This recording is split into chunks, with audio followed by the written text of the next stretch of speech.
revelações aqui. Ele fez que maravilha. Ele disfarçou, disfarçou. Mas enfim. Então sejam todos bem-vindos. Nós estamos aqui em comemoração. Hoje nós vamos receber a Eliana. Eliana é trabalhadora aqui da casa, diretora da área de Educação e Cultura. E é um prazer recebê-la. Então vamos envolvê-la com bastante carinho para nós iniciarmos os nossos trabalhos. Que assim seja.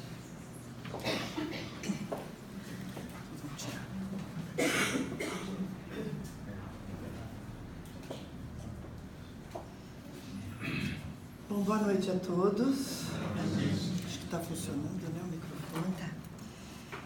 Em primeiro lugar, eu queria realmente agradecer a oportunidade de estar aqui, agradecer a todos que estão aqui e a direção da casa, que permitiu que eu estivesse aqui, né, nessa data tão importante, como a Regina acabou de dizer, nessas semanas de comemoração, essas palestras, e eu vim representando a casa como trabalhadora, como diretora da área de educação, e é uma grande responsabilidade, mas uma grande gratidão por isso. E ainda eu recebo o desafio de vir aqui hoje, depois da palestra da Heloísa, na semana passada. E quando ontem eu preparava meus resumos e meus coloridos, e eu reduzia, eu falava, gente, mas eu preciso ir lá e falar igual a Heloísa, né? Ela ligou o botãozinho e ela falou até o fim. Aí eu fui reduzindo, de 20 virou umas 2. Aí eu falei, não, agora eu vou fazer uma colinha tipo a do Faustão. Aí eu falei, tá bom, acho que assim também tá funcionando. Aí eu falava, gente, mas eu queria falar sozinha. Aí chegou uma hora que eu falei, olha, eu não sou nem filha do Herculano, né? Tá bom eu ir lá e eu dar umas xeretadas nas minhas colinhas importantes e vamos embora. E acho que isso a gente vai lembrar desse detalhe no meio da nossa história, quando a gente pensar realmente o que a gente é e o que a gente pode fazer ou não com os recursos que tem. Mas enfim, hoje eu tenho aqui o desafio de falar sobre a depressão. E nós vamos tentar falar de depressão e de espiritismo. E a depressão é um tema que está na onda, né? Está na moda, parece. Até meio sério falar isso, porque é um tema de tanto respeito, de tanto carinho que é necessário de todos nós, mas ao mesmo tempo a gente tem ouvido muito falar de depressão. Parece que só tem isso, né? E independente do conhecimento ou não, a gente tem se perguntado muito, até porque se ouve falar muito nisso, o que é? Porque eu acho que ainda soa muitas dúvidas, soa ainda muito questionamento, porque é um tema que, apesar de ter crescido muito, como eu disse, é chamado como o mal do século, né? Isso é muito sério, e é a doença que mais matará depois de doenças cardíacas em 2020, estamos quase lá, ou seja, a coisa é realmente muito grave. E nos últimos 25 anos a gente pode dizer que os índices de constatação, né, não só da depressão, como do seu estágio mais extremado, que é o suicídio, tem crescido demais. E eu tenho preparado essa palestra, eu estou trabalhando com esse tema desde o começo do ano. E em ocasiões diferentes, quando eu falei sobre isso, sempre tinha tido um caso ou casos muito que chamaram muita atenção, que estava muito na mídia, né? Eu lembro que uma das vezes foram aqueles alunos do Colégio Bandeirantes, aqui de São Paulo, que tinha tido suicídio de 2 alunos, né? E os colégios tinham se mobilizado e estavam num programa especial para tratar do tema e tudo mais. Numa outra oportunidade, tinha tido a morte, o suicídio, né, de um chefe de cozinha francês importante, de uma outra estilista americana, e assim vai, né? A gente tem ouvido falar muito, e é dito que 20% da população mundial tem ou terá depressão. Então a coisa é realmente muito importante, muito séria e nós temos que ter muito respeito a isso, porque ninguém tem depressão porque quer, tá? Isso é um dado muito significativo, para que todos tenhamos isso claro e tenhamos muita confiança em poder, até porque a gente, se a gente que está sentindo isso, ou se está isso muito próximo a nós, né? Alguém de nós, amigos, familiares, ou às vezes muito mais próximos, menos, mas enfim, todos nós estamos sempre muito cercados de pessoas em que algum momento da vida tem ou terá depressão. Ela atinge qualquer um, tá? Hoje em dia a gente tem visto muito mais ainda em crianças e adolescentes, o que ainda é mais preocupante, o que ainda é mais um motivo de alerta, né? Mas a depressão é chamada, do ponto de vista, como eu disse, ninguém tem depressão porque quer, e também é importante que a gente entenda que é uma doença que não é chamada de doença. E por que não é chamada de doença? É chamado de um transtorno psiquiátrico. É importante a gente ter conhecimento disso para poder saber lidar com a situação, né? Por que um transtorno psiquiátrico? Porque existe uma alteração, na verdade essa alteração é hormonal, existe uma disfunção no equilíbrio dos hormônios ligados aos estados de humor, tá? O que é o estado de humor? O que te faz ficar alegre, triste, feliz, contente, irritado ou não. Existe esta alteração. Então, a depressão é uma alteração química do nosso cérebro, tá? É importante que a gente saiba. Por que não doença? Porque doença é aquilo que você constata do ponto de vista de exames clínicos, até porque você tem uma base biológica. No caso da depressão, não, você tem o transtorno, você tem uma alteração da função, mas não é igual quando você está branca e fala, você está pálida, vai fazer um exame de sangue, você constata anemia. Anemia é uma doença, tá? No caso da depressão, você não constata por exame, mas a disfunção existe. Então, não adianta virar para uma pessoa que está com depressão e falar para ela, pô, reage, meu, vambora, que história é essa? Você é tão jovem, bonita, teu pai pode pagar a escola, né, lá o Colégio Bandeira, e você não quer estudar para a prova, né? O que é isso? Antigamente a gente dizia que era falta de vontade, que era falta de ter o que fazer, né? Costumava-se dizer, isso é faca, ela não tem nada o que fazer da vida, presta isso. Se tivesse um tanque de roupa para lavar, né? Quem nunca ouviu isso? Não estava deprimido, tá? Não adianta dizer isso, porque a pessoa que está deprimida, ela não consegue reagir. É uma profunda falta de vontade ou de senso de qualquer iniciativa de tomar qualquer atitude.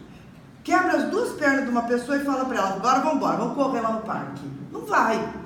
É a mesma coisa, tá? Essa analogia concreta dá pra gente entender, talvez, isso.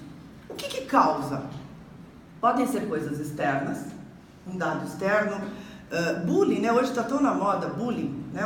Um adolescente, um aluno, muito aborrecido, né? Muito que vai lá e que gosta, que é gordo, que é 4 olhos, que não sei o quê. Eu lembro que minha filha tem um testão, falava uma vez, ela chegou em casa e falou que o meu amigo falou que ela tinha testa para fritar bife.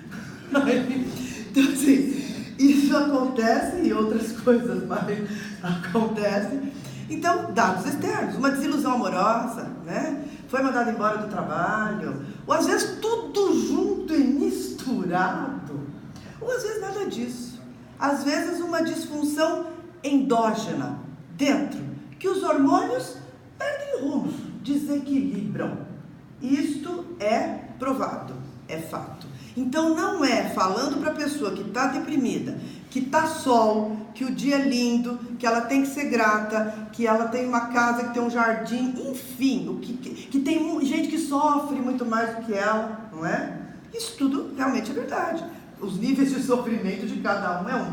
Mas não adianta, porque dizer isso para uma pessoa em depressão, eu diria que é até pior. Porque a pessoa não quer estar assim. Ela não consegue reagir. Ela não consegue agir de outra forma. Então, é importante que a gente entenda isso para que a gente possa pensar em começar a ajudar. Isso é um fato. Então, como a gente ajuda? E se tem realmente a disfunção? E se desequilibrou noradrenalina, dopamina, enfim, todos esses hormônios que não é o nosso objetivo aqui, mas enfim, são os hormônios ligados ao humor. Tem que tomar remédio. Tá? Então a gente pensa muito do ponto de vista preconceituoso até, né? Mas tem que tomar remédio porque naquele momento a pessoa está alterada. Ela não vai conseguir ver o sol lá fora. Ela não vai conseguir vir aqui no centro tomar um passe. Ela vai achar 1000 desculpas. Eu tive uma amiga que uma época eu me lembro que a gente tentava, ela não saía de casa, a gente tentava ir na casa dela, ligava, e eu me lembro de um dia exatamente comigo, ela falava assim, pelo amor de Deus, não vem, você me jura que você não vem? Porque a gente disse, tá bom, você não quer ir? Nós vamos na sua casa, porque a gente estava tentando. E naquele momento eu senti que eu não podia nem tentar ir à casa dela, porque seria mais desesperador. Tá? Então isso, a gente tem que ter este cuidado. E a única coisa que faz a pessoa, neste momento, sair desta situação de tanta crise, é o remédio. Tá? O remédio, então, é necessário. Eu já estou falando do remédio e eu até esqueci de dizer dos índices de suicídio. Só para dar uma ilustração, nós dizemos hoje que a gente está por volta de um suicídio a cada 40 segundos no mundo. Esses dados ainda são conservadores. Porque por questões religiosas, sociais, uma série de coisas as pessoas não contam, as pessoas escondem. A gente não faz ideia no mundo o que acontece de situações que são absolutamente camufladas. No Brasil, esse índice está por volta de um suicídio a cada 20 minutos. É muito sério. Tá? Nós temos muito que nos alertarmos para isso. Tá bom. Então nós estamos lá naquela parte que tem que ir para o psiquiatra e tem que tomar remédio. Tá bom. É fácil? Não. Não é fácil. Hoje nós temos uma quantidade de remédios absurdas. Boas, muita variedade. Mas é difícil acertar. Cada um é uma dosagem, cada remédio tem uma reação adversa. É difícil. É um momento, novamente, de mais desafio, de mais paciência, de mais dificuldade, até equilibrar e acertar o remédio. Acertou. Melhora? Melhora. Dá uma animada. A pessoa começa a conseguir reagir, etc, etc.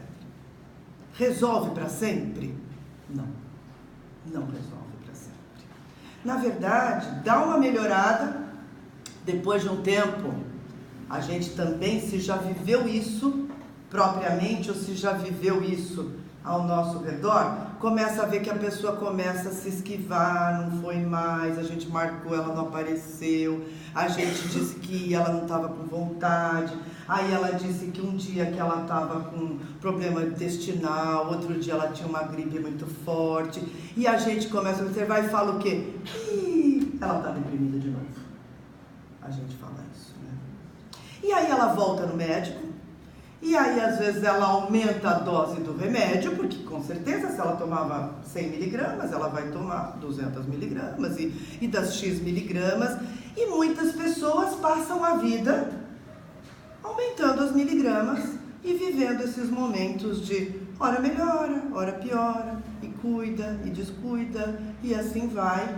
Mas o importante é que esta situação de tratar com o remédio anestesia a situação, equilibra os hormônios, mas aquela sensação de descontentamento, de angústia, de vazio existencial, ou aquela coisa de que a gente está muito na moda falar, que é um distúrbio de ansiedade, né?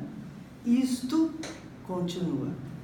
Ainda mais no mundo atual, né? A gente tem que ser tudo e mais um pouco. A gente tem que ser rápido e perfeito. A gente tem que acompanhar tudo e a gente tem que, além de tudo, estar sempre bem. né? Porque a gente tem que mostrar foto bonita, se não postou hoje todo mundo acha que a gente já não postou, enfim, a nossa demanda só estimula esta situação de angústia. O que é isso, né? O que é essa coisa desse distúrbio de ansiedade ou essas situações? É uma sensação de não se caber em si mesma, é uma situação de se sentir descontente com não se sabe o que e não se vai para onde, né? Uma coisa meio, e cadê minha parte na fila do bolo, né? Uma coisa meio não me encaixa em nada. E aí a gente vai fazer o que com isso? Sempre foi assim? Na verdade, desde 1895, com o advento da psicanálise, ao longo da nossa história, foi o momento em que nós passamos a considerar que somos seres que temos uma parte inconsciente, né? Freud, com a psicanálise, nos mostrou que temos o inconsciente, que este inconsciente é o maior responsável por uma série ou por quase tudo que acontece conosco, coisas que fogem ao nosso controle e até ao nosso conhecimento, e que são a razão de uma série de distúrbios, de desarranjos ou de desacertos do ponto de vista emocional e social. Belíssimo, enorme transformação na nossa sociedade para o início do século XX, nos mostrando esta verdade. E ele ainda diz: todo ser humano possui dentro de si uma vontade eterna, um sentimento constante de retorno ao nada. Freud chamou desta forma. Que ainda foi dito para voltar ao útero, voltar àquela situação de feto, de aconchego com a mãe, que foi profundamente transformador e maravilhoso do ponto de vista de evolução humana, e que depois, com o prosseguimento, né, da psicanálise, semana passada até a Heloísa citou, Winnicott, Melanie Klein, todos que se aprofundaram neste processo de relação, de início de vida, de mãe e bebê, etc., de profunda importância para entendimento da mente humana, né? E de entendimento desses nossos sentimentos de angústia e de tudo mais. Bom, tá bom. Continuamos seguindo, e aí começou então a se tratar muito mais no emocional, né? Também a importância do emocional, os remédios começaram também a ser desenvolvidos, não como temos agora. Até quando eu saí da faculdade, a gente tinha 2 casos específicos que a gente classificava, né? Você tinha o deprimido, você tinha o maníaco depressivo e você tinha o esquizofrênico, né? Você tinha, as coisas eram, hoje em dia você faz né? Você abre 5 livros com a quantidade de possibilidades de casos de depressão que existem. Mas ao longo deste processo, começou-se também a querer investigar o porquê desta vulnerabilidade nossa. Por exemplo, por que certas pessoas reagem de uma maneira mais positiva e outras menos positiva diante de uma situação adversa?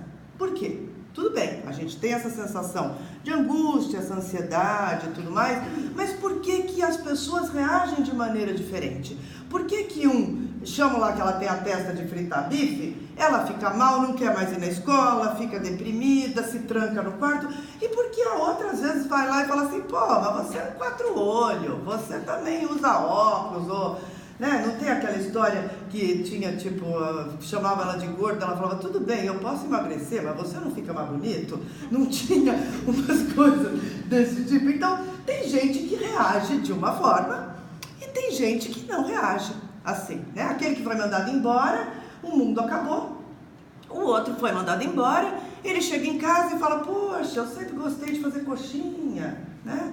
Então agora eu vou começar a fazer coxinha, e aí ele vai lá no escritório, ele ainda vende coxinha, e às vezes aí ele vai e abre um bar de coxinha. Enfim, por que cada um reage de um jeito? Né? Porque somos realmente individuais, realmente cada um reage de um jeito. Foi estudado. e tentou se excluir todas as variáveis possíveis para entender por que as pessoas crescem diferentes e se tornam diferentes.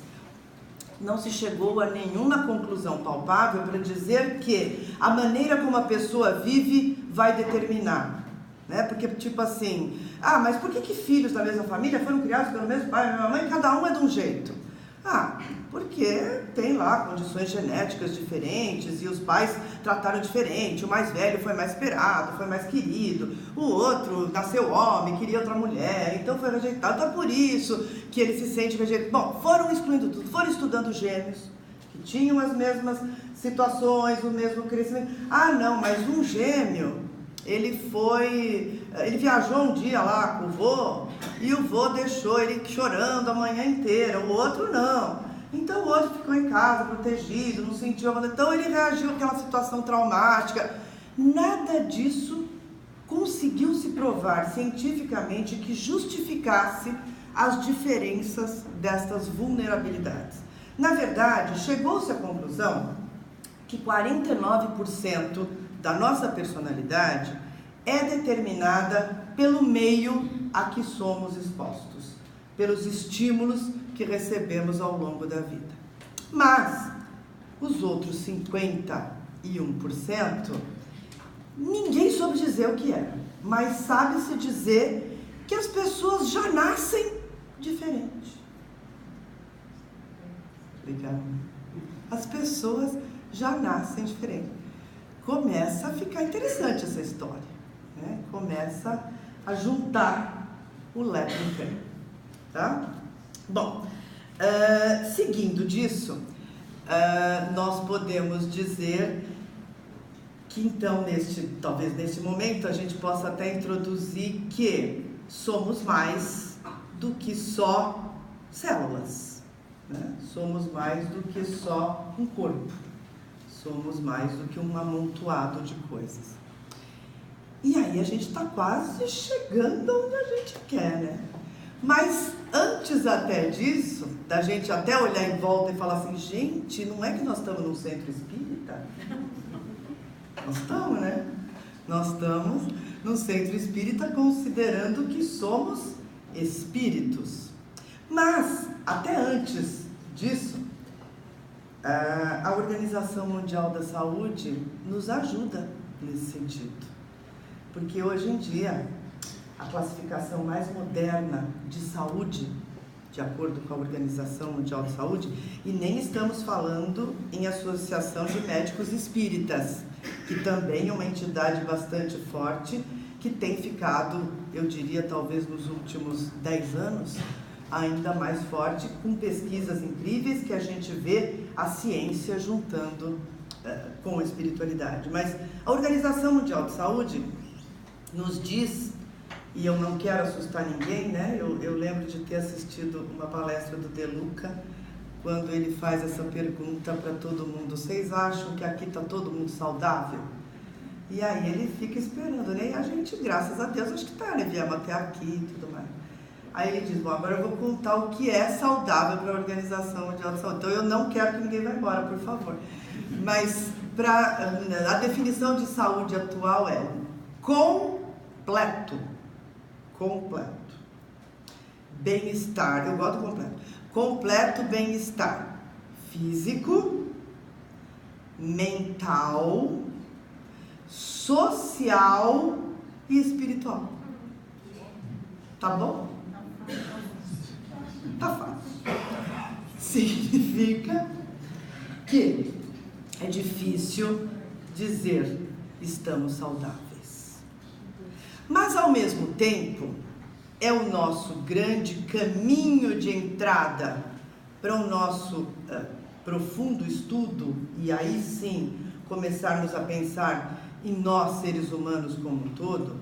Ela nos dá a possibilidade de dizer que somos corpo e espírito. Isto já é uma realidade.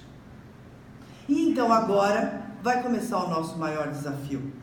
Porque nós entendemos até agora que é preciso remédio. Sim, ele me tira de uma situação de crise, ele me tira da situação limítrofe. mas ele é só o que me equilibra momentaneamente. Ele me salva de um desequilíbrio, de uma disfunção física, mas ele não é o que vai fazer realmente, eu vou já usar a palavra, o que vai me transformar. Ele vai aliviar. Eu preciso da terapia, porque desde Freud sabemos que o tratamento é conjunto, é um tratamento multidisciplinar. E agora nós estamos no momento de dizer, vamos tratar do espírito. E nós sabemos que o tratar do espírito é entender claramente antes de qualquer coisa. Kardec foi muito claro. E, aliás, viva Kardec! Hoje é dia dos professores, né? Mais um motivo de comemoração e de gratidão. Um grande educador. Eu também, né? Eu sou professora e como eu lembrei hoje cedo, né? Filha de professora e neta de professora e com filha professora. Então, a gratidão e a responsabilidade é grande. Mas o Kardec nos diz, não existem doenças, e sim doentes. Tá? E quando a gente pensa nisso, nós entendemos que o corpo manifesta a doença, mas que na verdade isso começou naquela palavra linda, no nosso modelo organizador biológico, que a gente pode chamar de perispírito. Ou seja, manifestou aqui, mas não é aqui que a doença está, né? Todos os nossos desarranjos, disfunções, distúrbios ou desequilíbrios estão no nosso espírito, no nosso perispírito. Tá? E aí parece que está complicando cada vez mais. Mas a ideia da doutrina não é jamais complicar. Então agora nós vamos entrar de sola na doutrina. Eu contei agora há pouco que em 1895 Freud foi um grande transformador da nossa sociedade, considerando que tínhamos inconsciente, que tínhamos uma parte nossa que nós não tínhamos conhecimento e que era responsável por praticamente tudo do nosso ponto de vista emocional. Mas eu vou contar para vocês que em 1857, quase 40 anos antes, Allan Kardec, no Livro dos Espíritos, e na pergunta 400, porque eu já li tanto e eu decorei, não pensem que eu sei as perguntas porque eu não sei. Eu acho chiquérrimo quem sabe todas as perguntas, mas eu sei algumas. E Kardec, na pergunta 400, ele diz aos espíritos: como se sente o espírito quando ele reencarna? O que ele sente quando ele se vê novamente, né? Tipo, legal, né? Fica feliz. E eles dizem, não. Eles usam até a palavra cárcere. Que a gente se sente como se estivesse preso. E tá mesmo. E que existe em nós uma vontade, um sentimento muito grande de retorno à nossa situação de liberdade espiritual. Retorno ao nada, liberdade, né? Kardec mandou bem, né? Quando falou isso. Um pouco depois, 1864, Evangelho segundo o Espiritismo, capítulo 5º, quando ele fala das nossas aflições, bem-aventurados os aflitos, é um capítulo que diz, né, das aflições que temos, que arrumamos nessa vida, das aflições das vidas anteriores, de todo o nosso histórico, vamos dizer, de vidas e de experiências. Tem um item que ele fala da melancolia. E ele diz que todos nós temos este sentimento de retorno, de tristeza, aquilo que eu disse quando eu falei de transtorno de ansiedade, né? Porque hoje em dia também é chiquérrimo. O que a pessoa tem? Alguém aí hoje que eu ouvi até que foi preso, e a pessoa, lógico, está querendo escapar da prisão, e ele foi para o hospital dizendo que ele estava numa crise de um transtorno de ansiedade. Que isso? Pode ser? O céu é o limite, né? Então, mas falando do ponto de vista não só sério, mas profundo, isto foi registrado, descrito e notificado por Allan Kardec, né? Através de todas as mensagens recebidas e de toda a orientação da espiritualidade, que a melancolia fazia parte do nosso ser, da nossa constituição. Isso em 1864. Tudo isso eu estou falando, talvez para fazer uma boa propaganda, para fazer aquela coisa do convincente de dizer que a doutrina espírita é coisa séria. Em 1857 foi o lançamento da primeira edição do Livro dos Espíritos. E em 1957, Herculano Pires, que não era meu pai, escreve uma introdução em comemoração aos 100 anos da primeira publicação.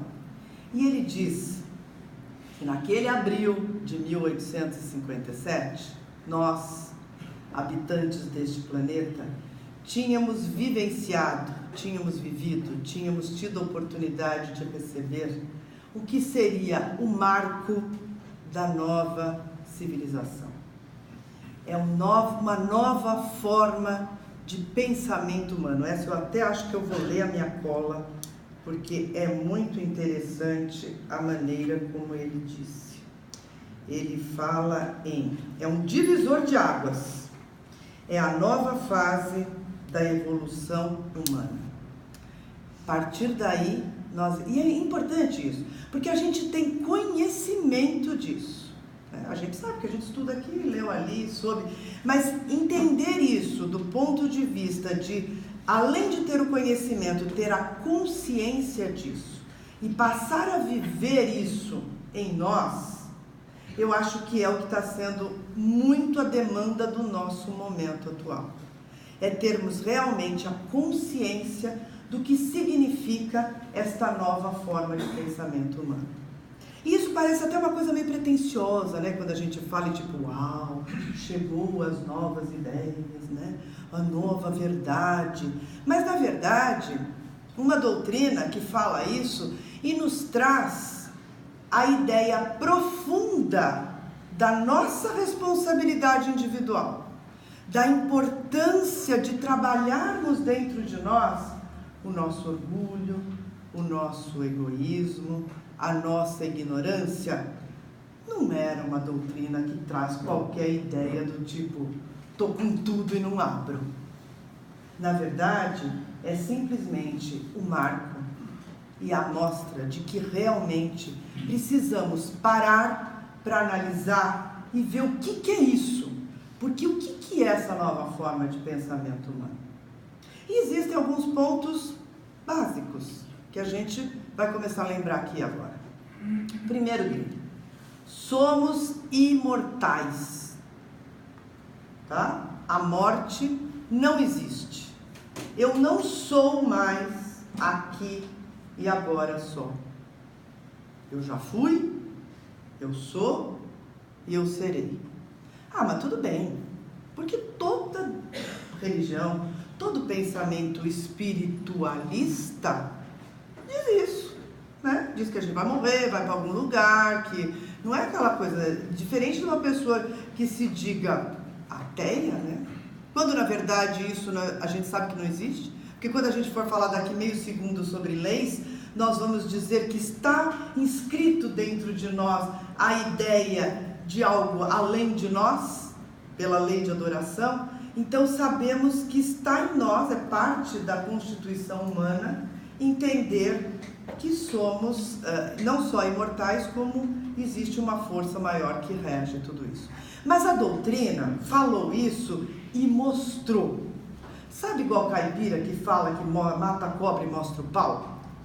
É mais ou menos isso que aconteceu com a doutrina. E neste momento em que ela nos mostra isso, ela também nos situou no mundo. Ela nos posicionou. Ela nos disse para que estamos aqui, por que estamos aqui. E estamos aqui numa escola de aprendizado. E nos mostrou que na natureza, no universo, tudo possui uma sequência de ordem, uma razão precisa.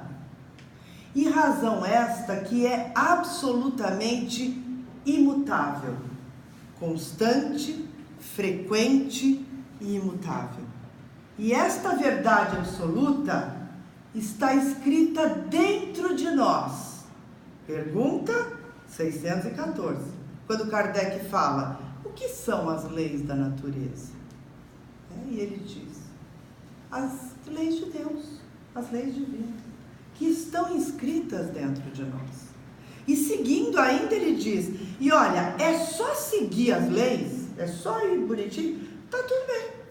Porque nós fomos criados por um Deus criador absoluto, que é também um novo ponto que a doutrina nos traz, porque a doutrina revoluciona completamente a ideia de Deus que tínhamos até então. E Deus não é mais a figura humana, temida, poderosa, que está muito longe do nosso alcance e que devemos não só temer, isto não existe, como adorar do ponto de vista de acreditar que vai interceder por nós. Isto é completamente abolido na primeira questão do Livro dos Espíritos. O que é Deus? Deus, além de tudo, é amor, é sabedoria suprema, é a força criadora do universo. E existem só 3 elementos neste universo: Criador, Espírito e matéria. Mas entendemos que todos somos criação deste Deus amoroso, que nos fez todos iguais. E neste processo, estamos todos em evolução, num processo de transformação constante. E todos chegaremos ao nosso objetivo final, que é o amor.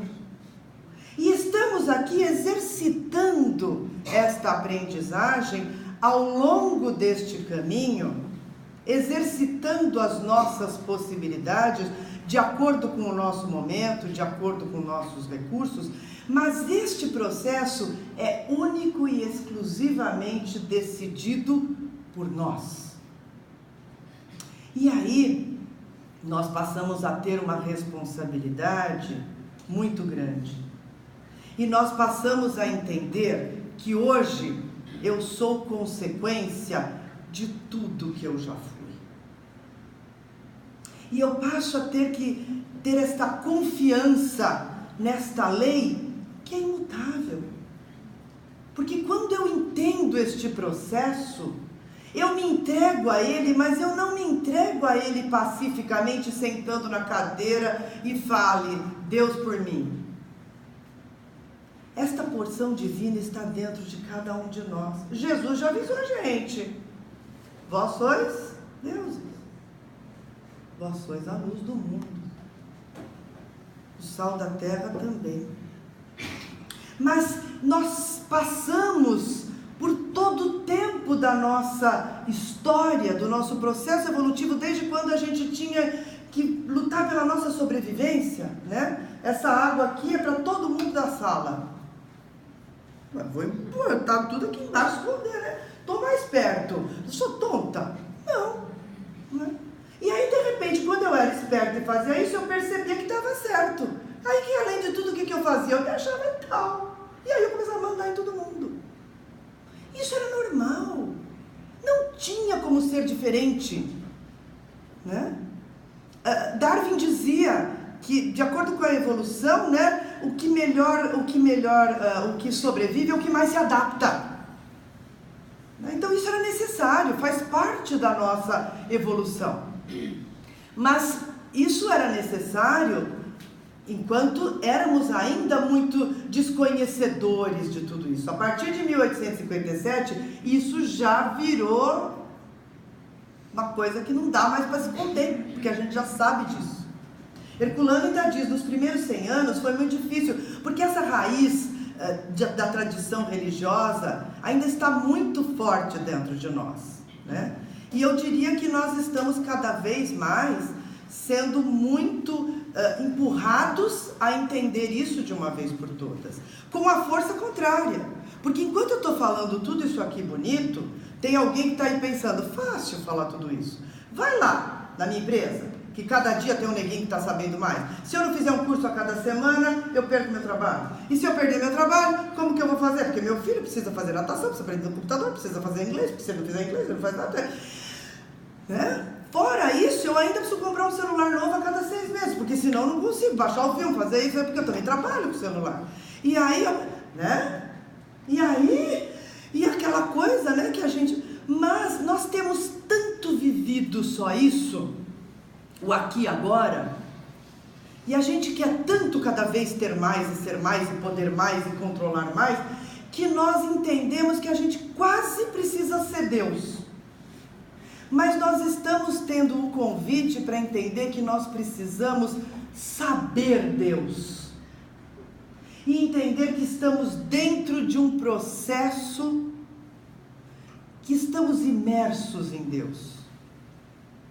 E neste processo, todos esses recursos que a tecnologia tem nos dado, as facilidades, o desenvolvimento, absolutamente necessários e adequados para o nosso desenvolvimento, eles são meios, eles são úteis, eles são bem-vindos, mas eles não são o fim.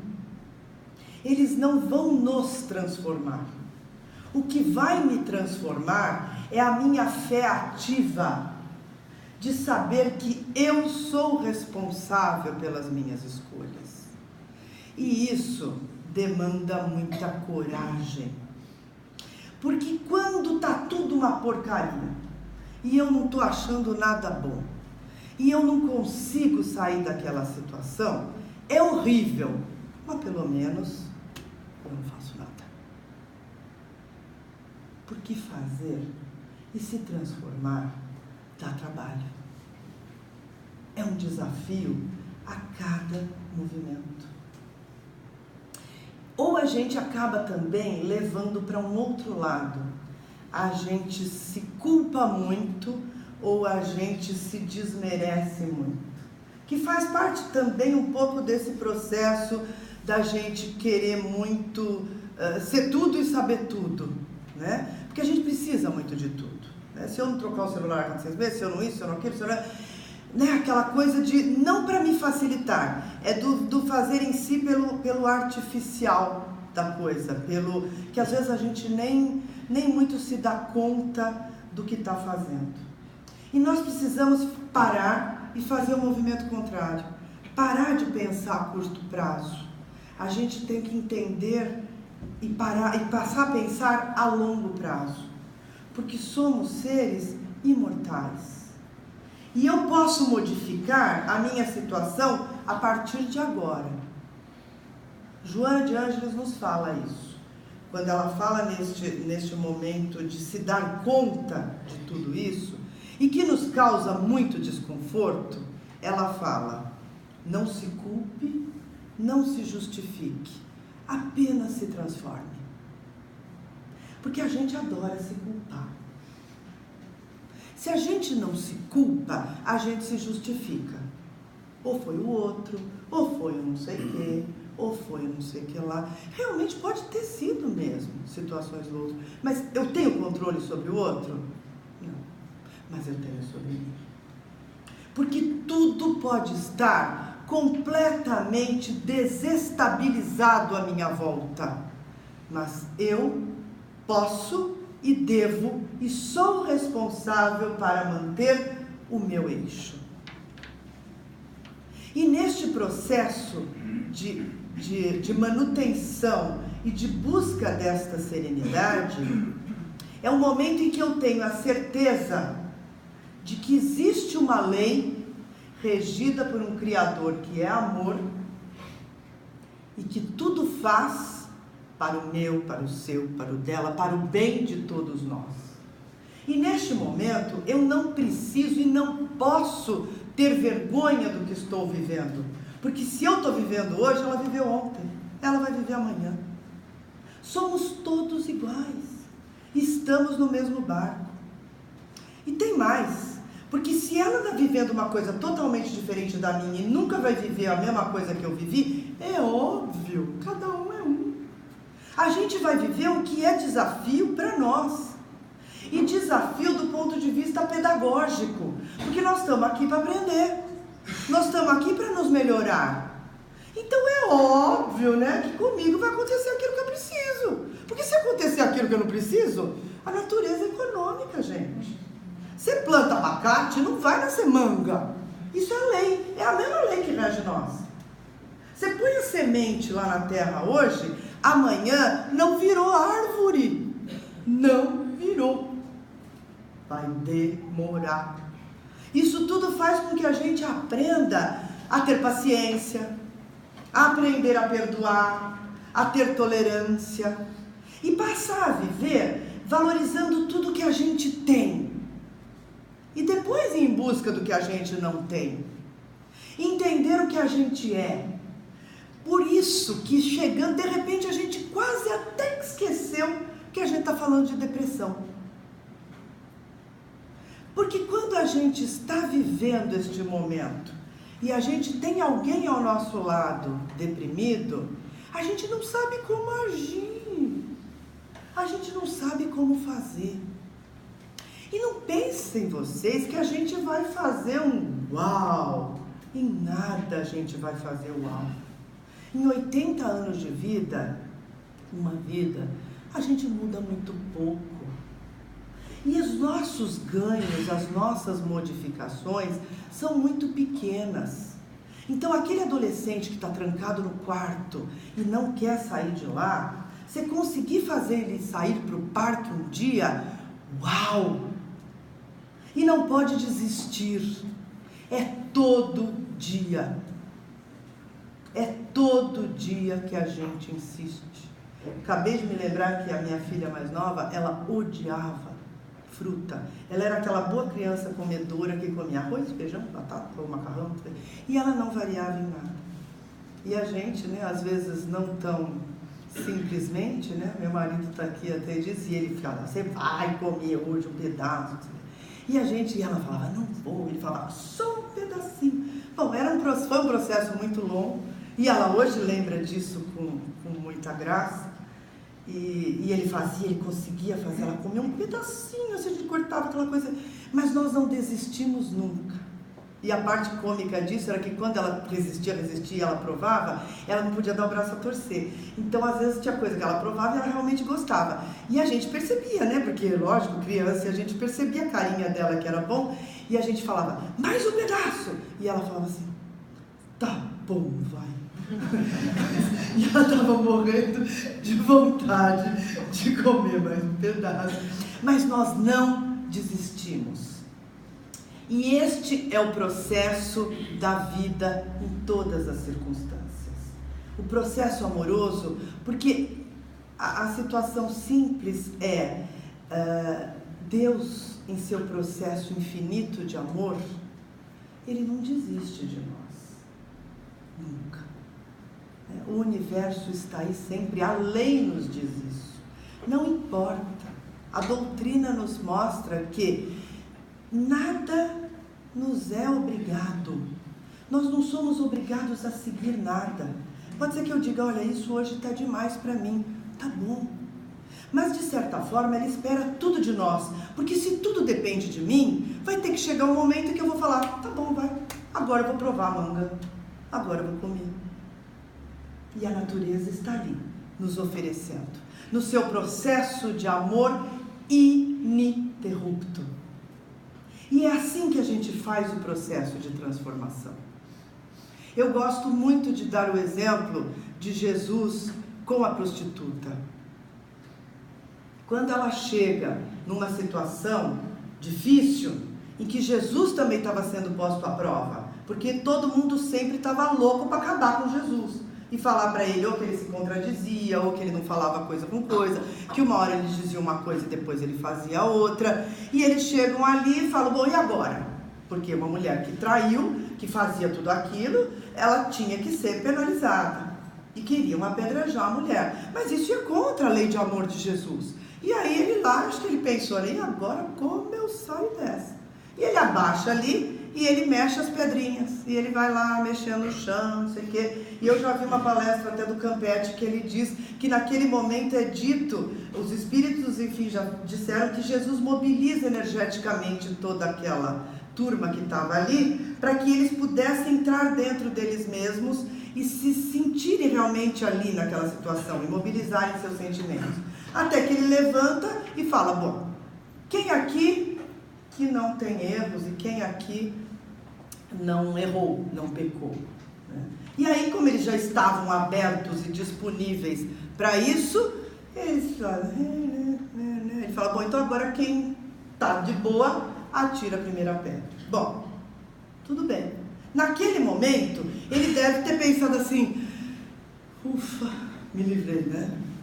Mas nesse momento, ele não vira para a prostituta e fala para ela, minha filha, mas você está vendo a enrascada que você quase me mete? Você está percebendo o tamanho do problema que você podia ter me colocado?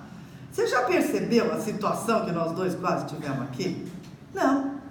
Ele vira para ela e fala assim, vai, não erra mais.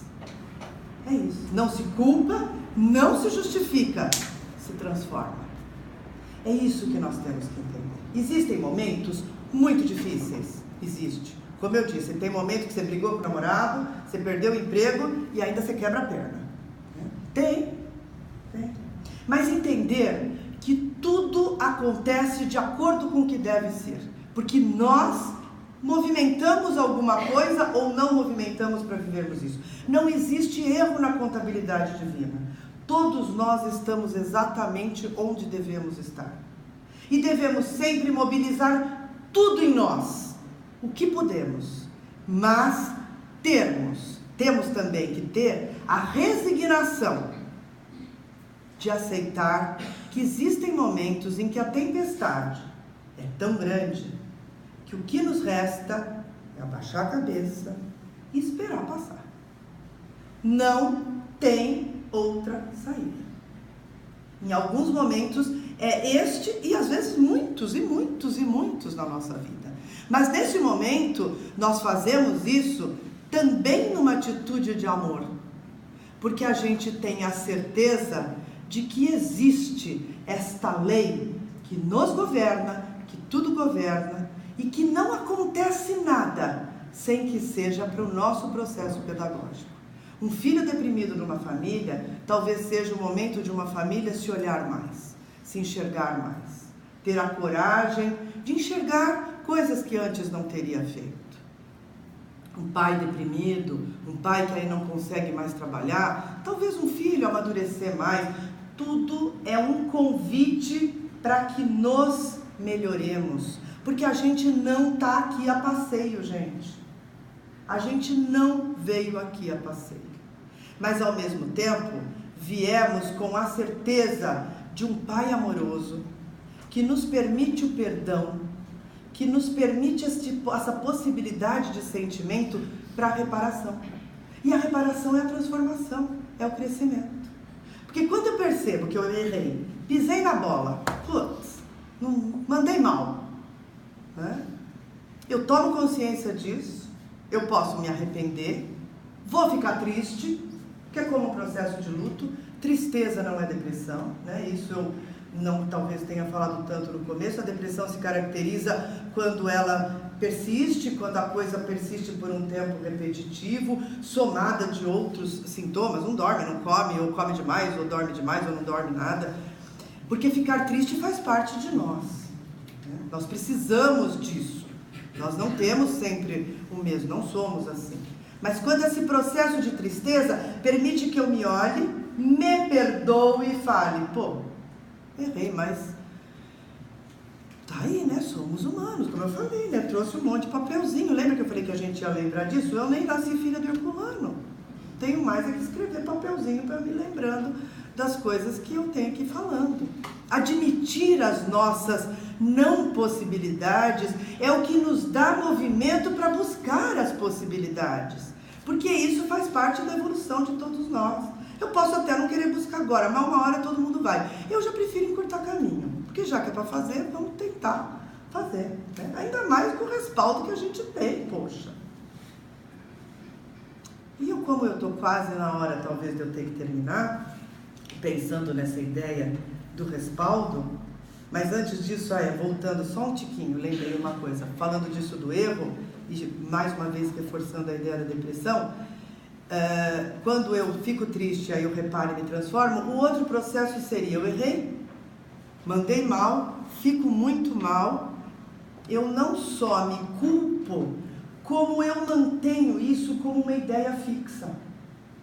E quando isso é uma ideia fixa e eu me culpo profundamente, existe nisso um processo de orgulho profundo. Como eu? Mas isso cada um podemos ir trabalhar nas nossas terapias, né? Porque o orgulho é uma coisa difícil. Mas sair disso e pensar, porque eu não sou nada, somos iguais. Mas quando eu não entendo isso, eu rodo, e eu me instalo na depressão. Porque eu não consigo sair desta sensação de culpa, nessa ideia fixa, que no fundo não vai fugir das 3 situações que Kardec nos fala muito. O nosso orgulho, a nossa ignorância ou o nosso egoísmo. São os nossos maiores desafios. Mas o nosso convite e o nosso impulso, o nosso modelo motivador é muito mais forte do que a gente possa imaginar. E eu vou utilizar para encerrar uma simbologia que a gente vê muito na Igreja Católica, mas de uma maneira totalmente diferente, e eu espero talvez tentar passar aqui esta forma espírita de entendermos, nesta nova forma de pensamento humano, nesta nova fase da nossa vivência neste planeta, que significa ter consciência disso e não ter idolatria a isso. Mas Jesus, na sua última refeição com os apóstolos, e a igreja adora contar esse caso, mas vamos tentar visualizar essa situação com a seriedade que eu tenho certeza que Jesus queria nos passar. É aquele momento em que ele fala que há muitas moradas na casa do Pai. E isso está no capítulo 3, né, do Evangelho segundo o Espiritismo, e eu costumo dizer que nos 4 primeiros capítulos, Kardec nos coloca a realidade da doutrina. Vamos lá, quando vocês chegarem em casa, e um desses 4 é o terceiro. E Jesus começa falando assim: não se turbe o vosso coração. Crede em Deus, credes também em mim. Há muitas moradas na casa de meu Pai. O que ele queria dizer? Ele sabia que ele estava indo embora. Ele sabia, ali estava faltando pouco. Os caras tinham vindo pegar ele ia ser levado, ele ia ser crucificado. Tchau. See you nevermore, né? Não até nunca mais. Ele ia embora. Bom, e ele está preparando o quê? Os apóstolos para dizer, gente, olha, eu estou indo, mas hashtag tamo junto. Acreditem, não se turbe o vosso coração. Aconteça o que acontecer, eu tô com vocês, gente. Ele preparou, foi naquele momento que estava quase indo embora. Quando você está indo embora numa viagem importante, você não dá os avisos importantes? Você não dá as mensagens que é importante para a pessoa não esquecer? Ó, apaga a luz, desliga o aquecedor, né? Não vai esquecer de não sei o que ligado. Você dá os recados importantes. Ele disse, gente, e eu vou estar longe. Ele fala isso. Leiam lá o começo do capítulo 3 do Evangelho. mas eu vou para preparar o lugar e depois eu volto, e aí eu vou ficar.